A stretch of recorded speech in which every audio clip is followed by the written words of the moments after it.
Hello my fellow Retromaniacs and welcome back to Let's Read Electronic Gaming Gaming Monthly issue 54 from January 1994.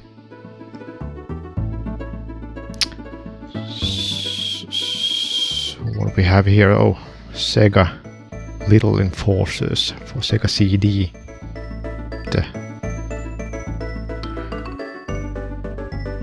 The light gun as well. Yeah, light guns kind of like disappeared around this time. You know, I never had a Super Scope for Super NES, and I don't think they were ever released a light gun game for N64. I'm not sure, maybe in Japan, but yeah, I think the game companies realized that light gun games are not like large enough games, in depth. Games were becoming like grand adventures requiring like 40 hours of gameplay, like Ocarina of Time, Mario 64, Banjo-Kazooie. So releasing like light gun game that you can beat in less than an hour or just get stuck in the first level, it's just not worth the same money as like rare games. So yeah, although there were many light gun games for PS1, so yes, they still had arcade light gun games and arcade ports, I think also for Sega Saturn, but no N64. And usually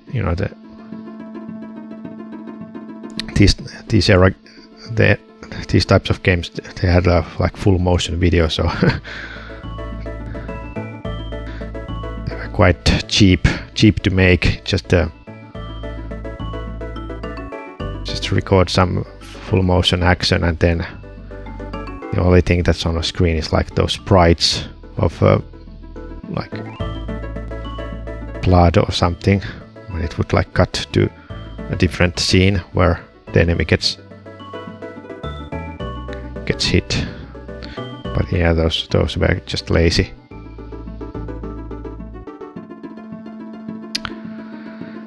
So what we have here, Dragon Ball Jet. Yeah, these arcade games, arcade fighting game. But yeah, I was never. I didn't even knew about Dragon Ball Jet until around 2003 or something, when they started showing the series, the anime series in TV. I think I only like watched a couple of episodes because I don't know. I think it had like ongoing,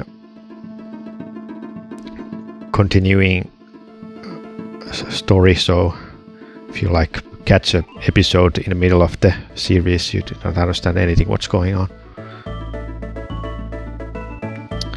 So yeah, that was the problem with many like TV shows. If you miss the first couple of episodes, you just have to give up even starting to follow the series, because you missed the explanation, the first episodes where they explain everything. So then you just have to wait maybe for a rerun if there were any, or just buy the DVD. Yeah, it's so easy nowadays because you have just streamed content, so you can always pick the episode you want. So there's no like excuse of missing an episode and and losing the interest. Nostradamus. Oh, it's nice they show the cabinet. Very interesting design there. Yeah, many shmups were released around this time and till the late 1990s and early 2000s, especially in Japan. You know, shooter games were just becoming more and more crazier. Dino Gears by Sammy. Ever heard of that? I don't know what it's supposed to be. It's like beat 'em up game. They could at least explain like what kind of genre it's supposed to be. Like this looks like a fighting game. It says their fighting game. Ground Effects by Taito. Okay. Looks quite good. It's not full 3D, but it's still trying to like emulate 3D style there. A little like bumps. So it's a little bit. It's more like Outrun than virtual racing. Roar of the Beast. It's interesting they started releasing like new Beauty and the Beast games after Aladdin games. So why would they wait so long? Because Beauty and the Beast already came out in 1991. So I don't know. I wonder if there was ever a game for the Rescuers, Bernard and Bianca. I don't think so. Well, maybe some Game Boy game. And for Little Mermaid that came out 1989. I think they didn't release the licensed game for many years for that as well. So I think Disney got a little bit late with the video games adaptations. So it wasn't until 1992 and from that on they started really publishing game versions of the animated classics, and then we got other games like Pinocchio for Super NES, and then there was trying to think, Mickey Mouse games, of course, Fantasia.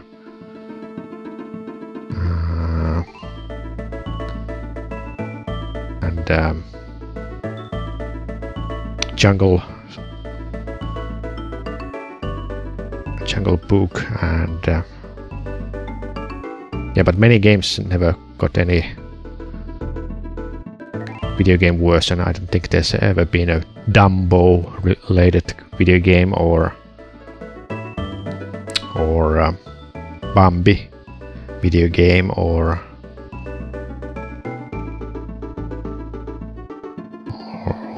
Cinderella. Maybe some CD-ROM like multimedia games or drawing games, but those don't count because they are not proper games. Well, Snow White had that Game Boy Color game I played, which sucked like big time there. Mad Shark, more shmups. Is this? Oh, it's Joe and Mac for Sega Genesis. Yeah, I had Joe and Mac for Super NES, so it was one of my very favorite Super NES games. I especially loved the graphics, and the music was great as well. Even though it was quite short, but as a kid, it takes weeks of gameplay to get into the last stages and beat the final boss, even on easy settings. D and the D Tower of Doom. What the hell is this? It's very like exposed images. You can't even see the details on sprites.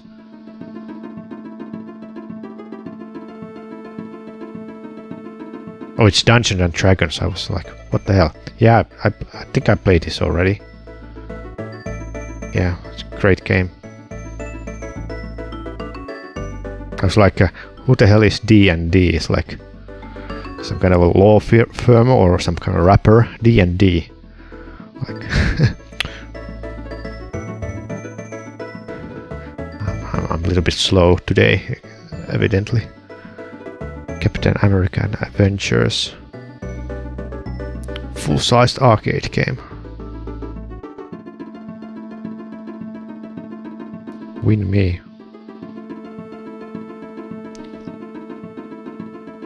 Yeah, many like hardcore game collectors now, they have at least a couple of full arcade cabinets in their, you know, men caves. But obviously those need quite a lot of maintenance, and if you're not like electric engineer and cannot fix things yourself, then it's quite risky purchase, because then like the CRTV or something inside the board gets like circuited, you don't know what to do, and it's a big expensive thing to get it repaired because it's so heavy. Just cannot like send it on a mail, have it fixed. So you almost have to be like an engineer yourself in order to like buy these full arcade machines. But yeah, I don't have any real games, and I don't have any man cave either. So I don't own physical video games. I only play on emulators. I still don't have my old GameCube with a few games, but it's just so much easier to play on Dolphin. Try to hook your GameCube on like modern HD TV. Yeah, and I don't have any like HD mods on that, so I would need a SCART. Then I would need to be able to capture it, probably like from a output of a DVD recorder or something, to game capture device. Yeah, it's such a hassle that it's just so much easier when you nowadays you can emulate everything even up to like Switch 2. Although I have not really gotten into like new console emulation, because I'm a retro gamer. There's so many old games like released before year 2000, so 2005, from the 80s, from the 90s, that there's maybe in 20 years I can start playing some games that were released in 2010s or 2020s, because then they are retro as well. Play with putty and you'll get popped. Super putty. Super NES. I haven't played this, but it looks fun. What do we have here? International Outlook. International news. Oh, it's like what's happening in Japan. Alcahest by Square. Super Famicom. What is this game? I should know about all Square games, unless this is like a different name, because I've never heard this game. Alcahest. Let me check. Maybe it got like name replaced.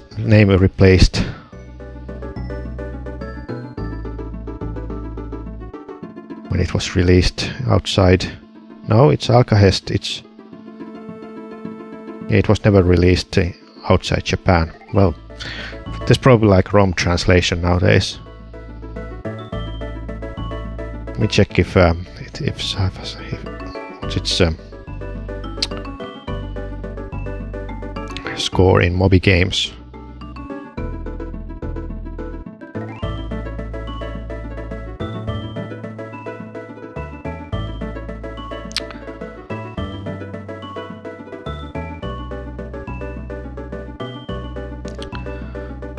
'93 Alcahest.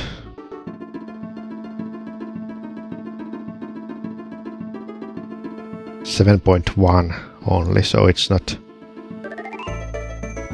the best Square game, and it's developed by HAL, so yeah, there's no like sequel or prequel, so I don't know, maybe it's just one-off game. You know, it looks alright.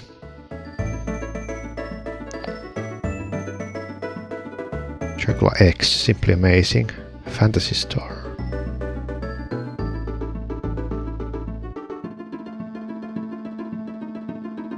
Genghis Khan 2 for Sega and Super NES. I think this is also for PC, and it's probably much better because, you know, it's like strategy games. Lots of like menus. You probably want to use mouse instead of a controller. We have here how to save the world from the alligator people. Excuse me. Okay, it's just an advert for third-party controllers. Okay. Oh, wait a second. This is a cool. Yeah, the orchestral video game concerts. I think there was like 5. I got 5 CDs released. I got them all. They were wonderful. The arrangements were great. Tokyo City Philharmonic Orchestra.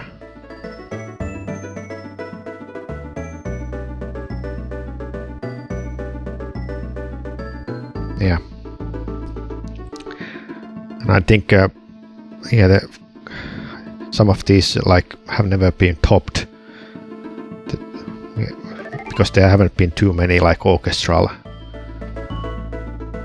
game music releases, especially for like Nintendo games or Metroid or Zelda. Well, there has been like Zelda concert, and obviously we have like 8-bit orchestra now, but that's more like big band music, but I like symphonic versions as well.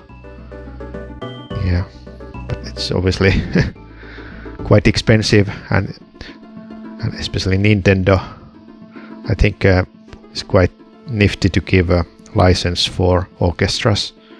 Like in Finland we had a like video game orchestral ensemble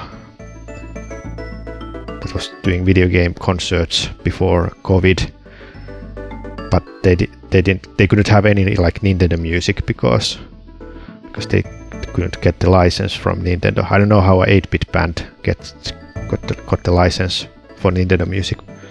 It was a shame because I was hoping to hear some Nintendo music in orchestral arrangements, but they only had like some PC games and some modern games, not retro games.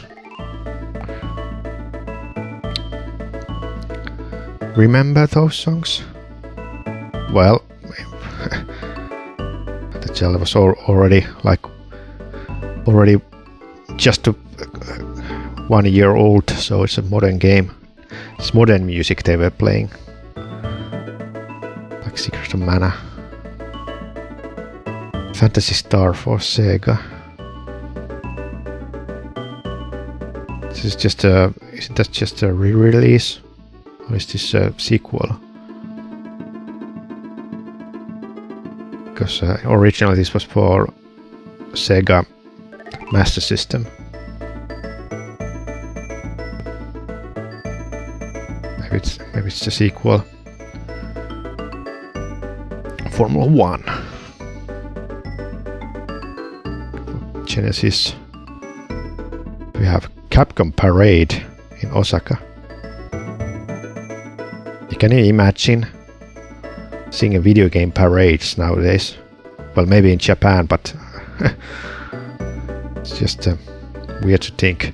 Yeah, people say that, you know, video gaming is like huge thing nowadays compared to what it was in the 90s, but I beg differ, because, well, it might be worth more money, like it's a $1 billion business nowadays compared to what it was earlier, but still I think video games had more like a public celebration back in the days. You know, you had video game consoles or like arcade video game arcades here and there, and you had like a Nintendo consoles and Sega consoles in many places where you could play them, and you had magazines as well as TV shows about video games.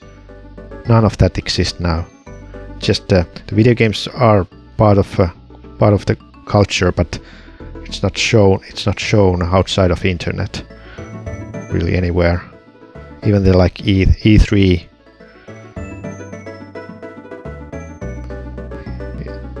kind of got killed in the late 2000s when it used to be a big thing, E3. So it's a little bit sad that you know, even though video games are part of the main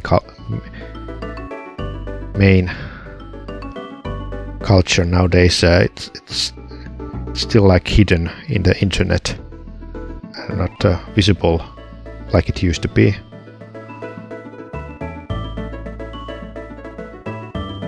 Vampire Killer Dracula X. Yeah, this PC Engine CD, and it's one of the best old school, I think the best old school Castlevania game. Although I prefer the modern Castlevania type games that started from Symphony of the Night with the Portrait of Ran and those Game Boy and Nintendo DS games, because they were just I never get used to those stiff controls of old Castlevania games. I want to run and really do backdash and jump more freely, or you can control your jump. But you know, I still appreciate the old Castlevania era when you had like rigid controls, and they were different type of games that back then, and you had linear levels as well instead of a Metroidvania style of backtracking. But you know,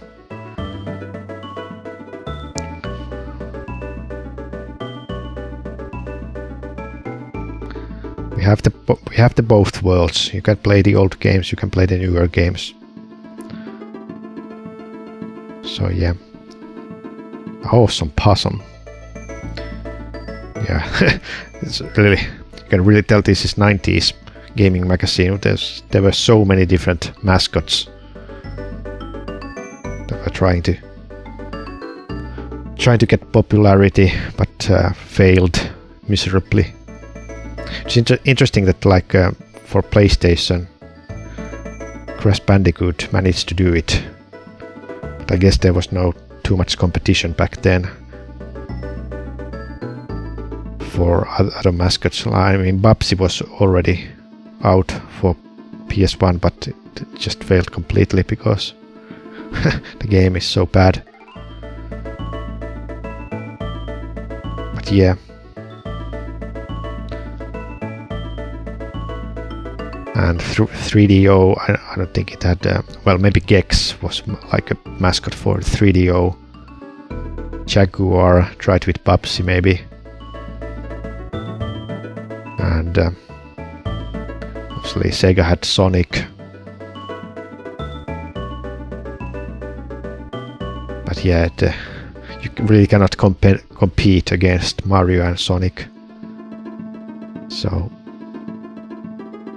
the only thing that was like successful was Banjo-Kazooie and Donkey Kong and Spyro, but they weren't trying to like be mascots. They were just good games, good platforming games. Rocket Coaster. What the hell is this? Mega CD. Oh, it's one of these like full motion video where everything what was happening is just the background scrolls the video.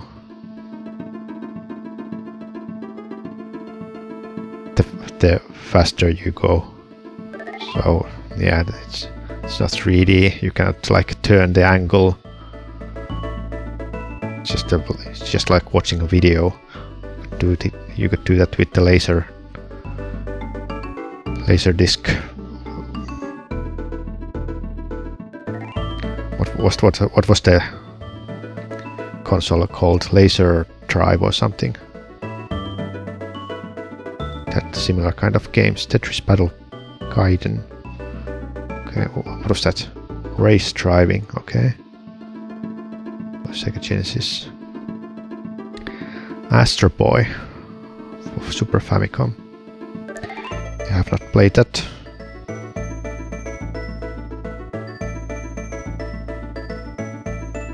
Oh, wait a second. Fuji and its car, the electronic subsidiary Fuji 10 jointly developed the world's first car multimedia player. Car Marty is fully compatible with FM towns. Okay, it's just like Japanese stuff. It can be hooked up in with control pad, keyboard, and even mouse.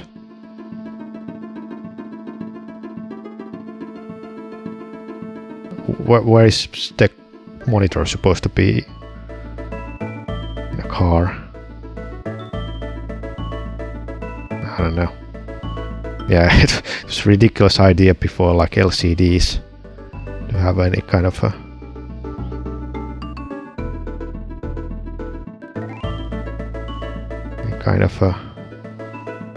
multimedia inside a vehicle.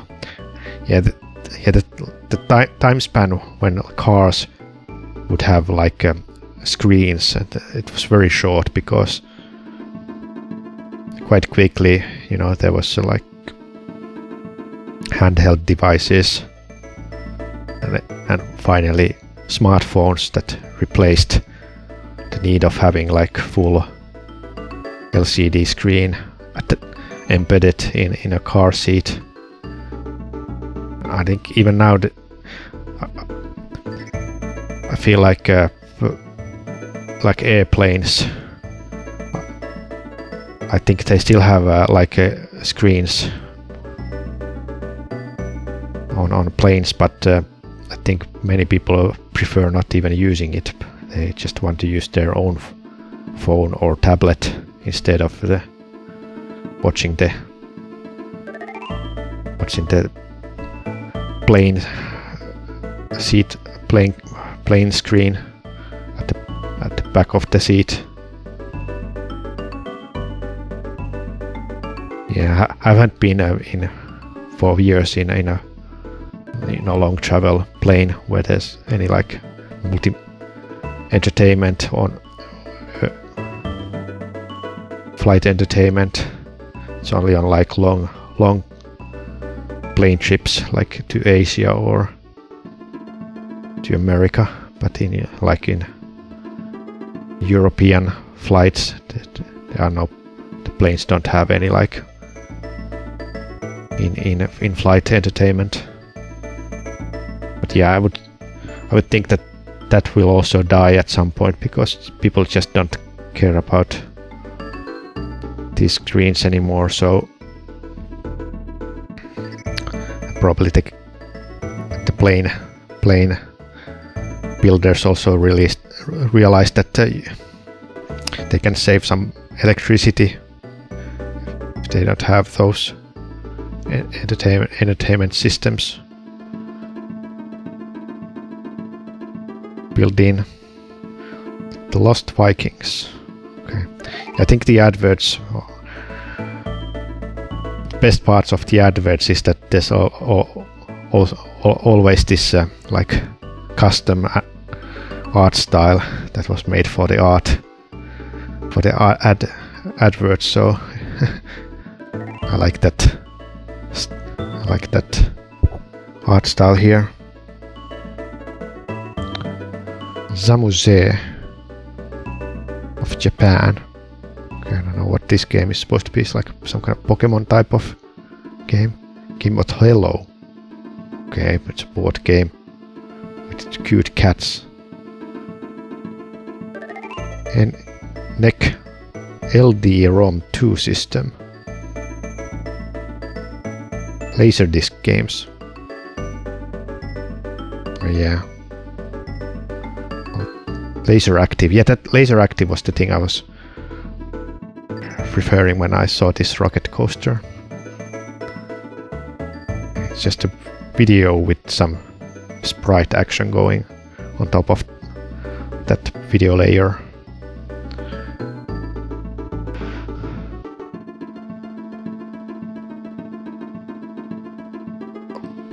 Okay.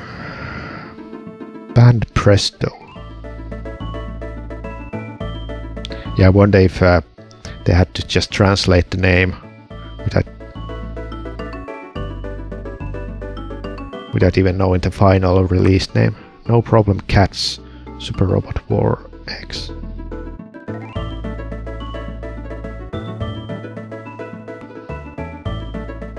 Okay. Yeah, I don't think many of these games were released outside Japan. But it's nice that, you know, as a reader of this gaming magazine, you could get a glimpse of what was happening outside America or Europe. There is this Clay Fighter, yeah. It's a funny looking art style there. Dungeon Master 2 for Super Famicom. Metal Fangs for Mega Drive. Okay. Cyberpunk. Neo Geo, realistic figurine of Miles Shiranui from Fatal Fury 2. Okay. Probably expensive collectible nowadays. Sega Formula 1 Championship for Mega CD.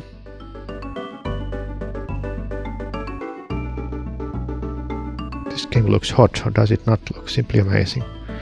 Yeah, but I think Microprose Grand Prix was already out and that was full 3D, so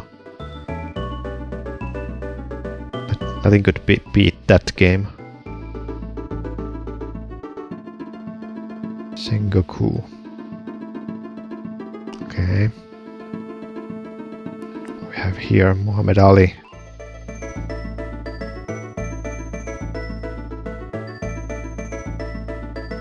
Or is that Muhammad Ali? I don't know. I have never watched a single boxing match in my life. Big Daddy. Yeah, I don't think that's Muhammad Ali. Just Riddick Bowe Never heard of him. So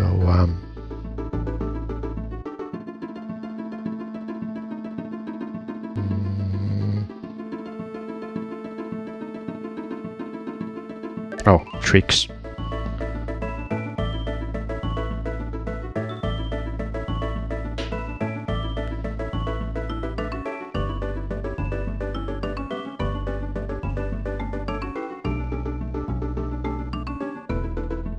Five-star championship mode sound test for Super Emperor Strikes Back.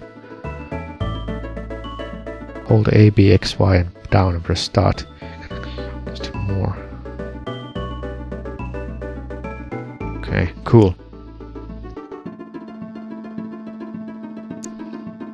I wonder, why did they come up with these codes? Were the developers just telling them? Because who would find these by accident? Well, some of you could probably find by accident, but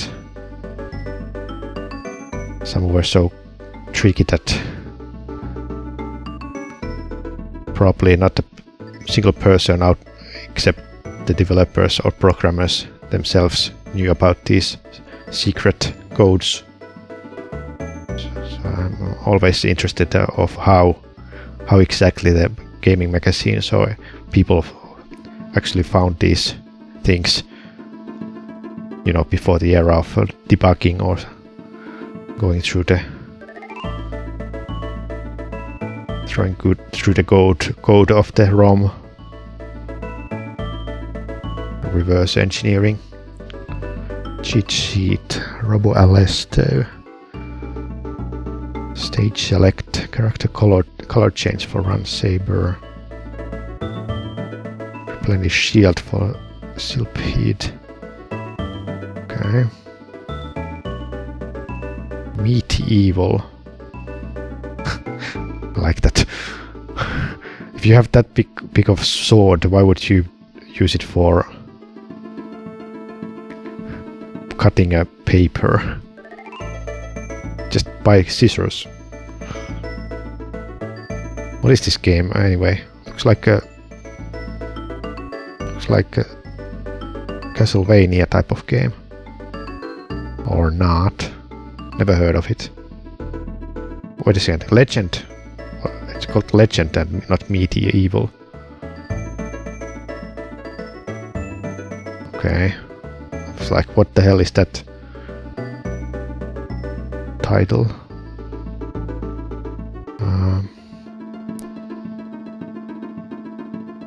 NBA ad. More tricks. Fin Commander. Secret option menu. Visibility. Yeah. Quite many games actually had these like debug menus, or what would you call them? Secret options. Tip switch menus.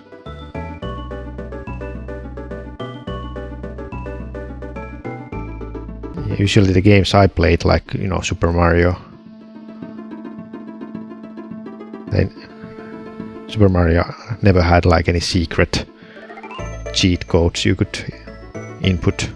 The only thing was like Super Mario Kart, where you could make the player small. And I think one of you where you unlocked the mirror mode.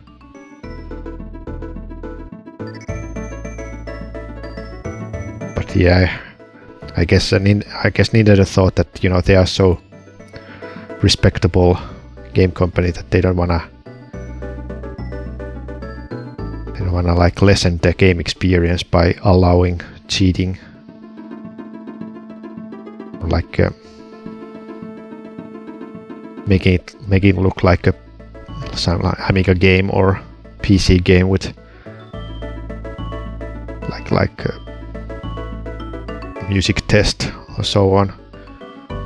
Because usually Nintendo games, first party games like Ocarina of Time, they didn't have like these kind of simple menus where you have just a list of text. But they were usually the menus themselves were like proprietary stuff, so or like designed to look appropriate for the game and not just simple debug menu would ruin the coherent art style of the game. Obviously, you could use then Game Genie with Mario games and Zelda games, but it wasn't the same thing as having official cheat codes or game key combinations or debug menus. But it's interesting that Sonic the Hedgehog for Genesis had debug features. I wonder if that was just a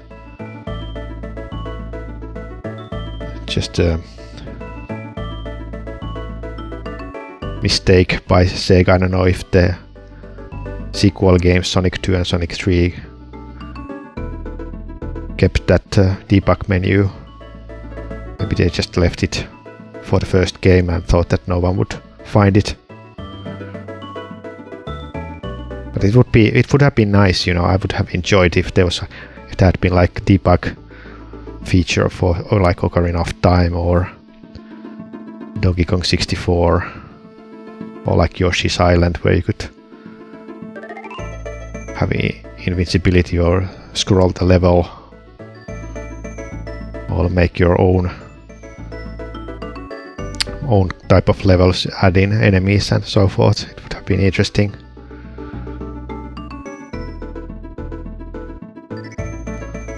Wow, look at that setup here. Like huge TV.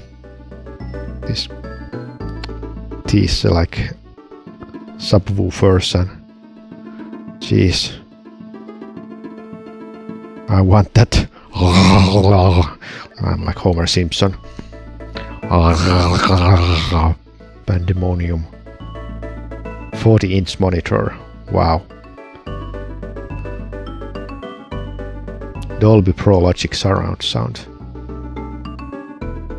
Holy shit. Me want. Super Scope. Sega CD. Yeah, enter me today. Enter, please. Oh, Minneapolis. Well, wait a second. Word list. What is this? You have to like solve some mystery word. What rules have it comes out on an outlet and this contest you have it. I don't understand. Whatever. Well, maybe someone, hopefully, it was a real deal and someone actually won that thing. It'd be the luckiest, most happiest person at that time. What sheet goes? Rolling Thunder 3. Rock and Roll Racing. Super Conflict. What the hell is this? Socket. Of course, Socket, a heck of a duck. What the hell? Never heard of this game either. Another mascot trying to beat other mascots. Yeah, no wonder, you know, people don't remember these. There were so many different kind of like mascots. There was really oversaturated quickly this market of 2D mascot platformers. Who's faster than a Roadrunner? Sonic. More attitude than a T-Rex. Has more juice than the Electric Company. Yeah, well, I'm just gonna check Moby Games if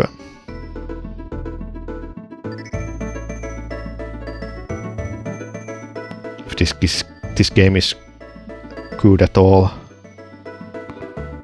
Socket from 1993 in vein of Sonic the Hedgehog.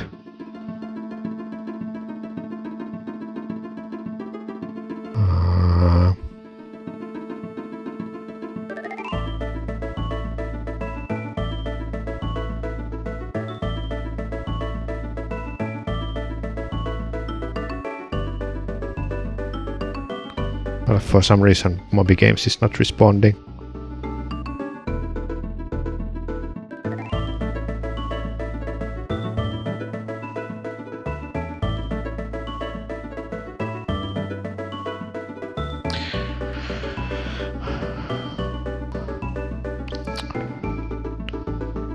Well, whatever.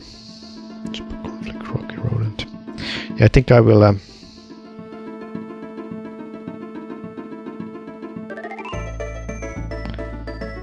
I will stop here. It's a long issue. We have 300 pages, so there's a lot to cover. So thanks for watching. Oh, now it shows Socket Moby score 6.4. Okay, it's like below average. 2D scroller game. I think they really